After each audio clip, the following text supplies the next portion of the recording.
Plano de leitura bíblica, dia 18 de novembro, Eclesiastes 10 a 12. Eclesiastes capítulo 10. Uma mosca morta infeta e corrompe o azeite perfumado. Um pouco de loucura é suficiente para corromper a sabedoria. O coração do sábio vai para a direita, mas o coração do insensato para a esquerda. No meio da estrada, quando caminha o tolo, falta-lhe o bom senso, e todos dizem, é um louco. Se a ira do príncipe se inflama contra ti, não abandones teu lugar, porque a calma previne grandes erros. Vi debaixo do sol um mal, uma falha da parte do soberano. O insensato ocupa os mais altos cargos, enquanto que os homens de valor estão colocados em empregos inferiores. Vi escravos montarem a cavalo e príncipes andarem a pé como escravos. Quem cava uma fossa poderá nela cair, e quem derruba um muro poderá ser picado por uma serpente. Quem lava pedras poderá machucar-se. Quem corta a lenha se machuca com ela. Se o ferro estiver embotado e não for afiado o gume, é preciso redobrar de esforços, mas afiá-lo é uma vantagem que a sabedoria proporciona. Se a serpente morder por erro de encantamento, não vale a pena ser encantador. As palavras do sábio alcançam-lhe o favor, mas os lábios do insensato causam a sua perda. O começo de suas palavras é uma estultícia, e o final de seu discurso é uma perigosa insânia. O insensato multiplica as palavras. O homem não conhece o futuro. Quem lhe poderia dizer o que há de acontecer em seguida? O trabalho do insensato o fadiga. Nem sequer sabe ir à cidade.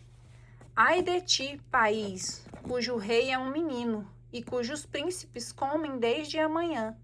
Feliz de ti, país, cujo rei é de família nobre, e cujos príncipes comem em hora conveniente. Não por devassidão, mas para sua própria refeição. Por causa do desleixo, desabará o madeiramento, e quando as mãos são inativas, choverá dentro de casa.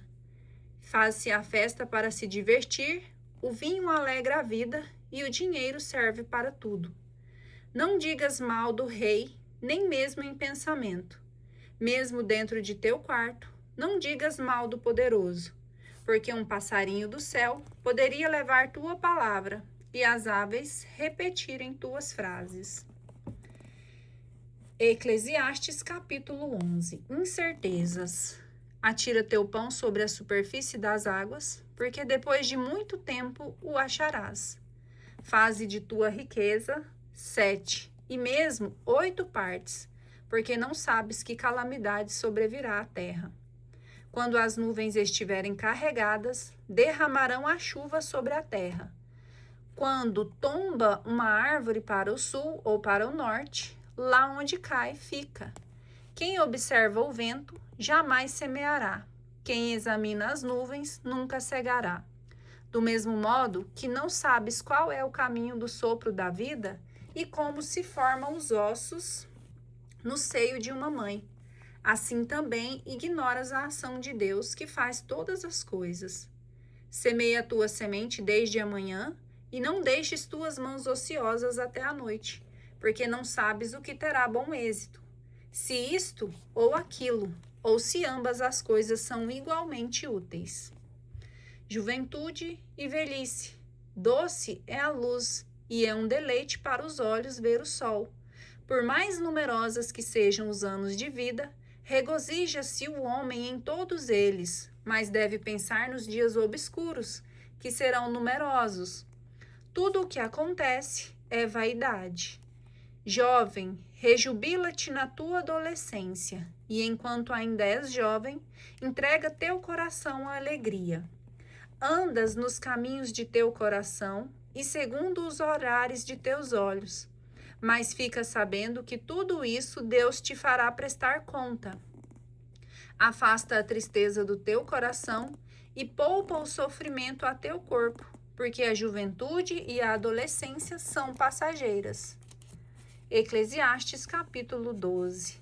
Lembra-te do teu Criador nos dias da tua juventude, antes que venham os maus dias e que apareçam os anos dos quais dirás: não sinto prazer neles. Antes que se escureçam o sol, a lua e as estrelas, e que a chuva sucedam às nuvens.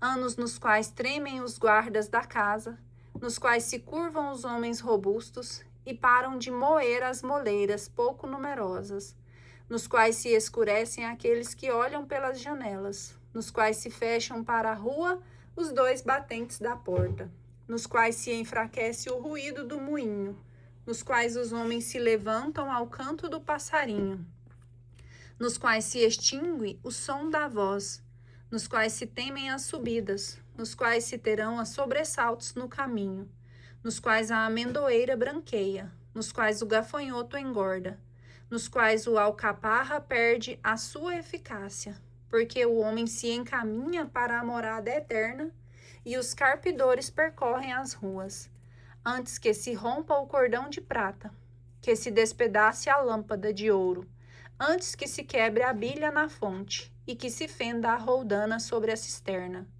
antes que a poeira retorne à terra para se tornar o que era, e antes que o sopro de vida retorne a Deus que o deu. Fugacidade das fugacidades, diz o Eclesiastes, tudo é fugaz. Epílogo. Além de ser sábio, o Eclesiastes ensinou a ciência ao povo. Ele pesou, prescrutou e dispôs numerosas máximas. O Eclesiastes aplicou-se à procura de sentenças agradáveis e a redigir com exatidão adágios verídicos. As palavras dos sábios são semelhantes a aguilhões, e as sentenças reunidas em coleção são parecidas a estacas plantadas, inspiradas por um só pastor. De resto, meu filho, quanto ao maior número de palavras que estas, fica sabendo que se podem multiplicar os livros a não mais acabar, e que muito estudo se torna uma fadiga para o corpo. Em conclusão, tudo bem entendido, teme a Deus e observa seus preceitos. É este o dever de todo homem. Deus fará prestar contas de tudo o que está oculto, todo ato, seja ele bom ou mau.